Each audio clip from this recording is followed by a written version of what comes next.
அன்னபூரணி அம்மன், அன்னபூர்ணா தேவி என்றும் அழைக்கப்படுகிறார். இந்து மதத்தில் உணவு மற்றும் சத்துமிக்க வாழ்வியல் தெய்வமாக போற்றப்படுகிறார். அன்ன என்பது உணவு அல்லது தானியங்களை, பூர்ணா என்பது நிறைவு அல்லது பூரணத்தை குறிக்கிறது. எனவே அன்னபூர்ணா உணவின் பூரணத்தை அருள் புரிபவள் என பொருள். புராணக் கதைகளின்படி ஒருமுறை சிவபெருமான் உலக மாயை, தவறான தோற்றம் எனக் கருதி உணவு என்பது மாயையின் ஒரு பகுதியாகும் என்று கூறினார்.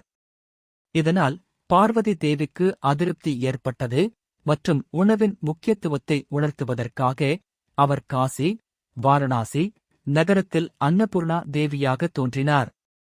அங்கு அவர் உணவைக் கொடுப்பதன் மூலம் உலகில் உணவின் முக்கியத்துவத்தை உணர்த்தினார். சிவபெருமான் உணவின் அவசியத்தை உணர்ந்து அன்னபூர்ணா தேவியிடம் மன்னிப்பு கேட்டார், மேலும் அவர் வழங்கிய அன்னத்தை பெற்றார். இந்தக் கதையால் உணவு மற்றும் வாழ்வியல் ஆதாரத்தை காப்பாற்றுவதில் அன்னபூர்ணா தேவியின் முக்கியத்துவம் வெளிப்படுகிறது. காசி நகரத்தில் அமைந்துள்ள அன்னபூர்ணா தேவியின் கோவில் இந்து மதத்தினரின் முக்கிய புண்ணிய தலமாகும்.